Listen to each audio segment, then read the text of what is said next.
ఎంత త్వరగా వీలైతే అంత త్వరగా వీటిని తయారు చేయాలి. కాంక్రీట్ స్టీల్తో తయారు చేసిన పైప్ ఇది. ఒక్కొక్క పైప్లో 8 కిలోమీటర్ స్టీల్ వైర్ని చుట్టి ఉంచారు. అంటే ఆ స్టీల్ వైర్ అన్నిటినీ చుట్టగా చుడితే భూమి మొత్తాన్ని చుట్టి ఉంచొచ్చు.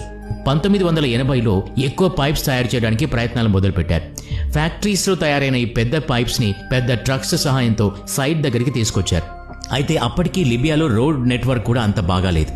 అప్పటికప్పుడు సౌత్ కొరియా కంపెనీతో ఒప్పందం చేసుకుని 3200 కిలోమీటర్ల రోడ్ని ఫేజ్ 1లో వేయడం జరిగింది. ఇక తవ్వటం మొదలుపెట్టారు. భూమికి 20 అడుగుల లోతున ఈ పైప్స్ ఉంచాలి. ఈ మొత్తం ప్రక్రియలో 300 కోట్ల క్యూబిక్ మీటర్ల మట్టిని రాళ్లను తవ్వారు.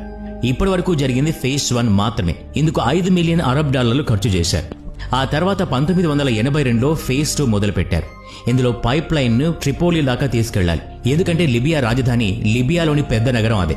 అందుకోసం జబల్ హస్తున్న దగ్గర 2 బావుల్ని తవ్వారు. వాటిలోంచి 200 మీటర్ల వరకు నీటిని పైకి లాగారు. అక్కడి నుంచి 700 కిలోమీటర్ల దూరంలో ఉన్న ట్రిపోలి దాకా పైప్ లైన్ వేశారు. ఫేజ్ 3లో అక్కడి నుంచి మళ్లీ కుప్రాకి, అక్కడి నుంచి బెర్గజీ, లిబియాలోని మరో పెద్ద నగరానికి పైప్ లైన్ కలిపారు. ఆ మార్గం 1000 కిలోమీటర్లు. తర్వాత ఫేజ్లో ఈ 2 నెట్వర్క్స్ ని ఒకదాంతో ఒకటి కలిపారు.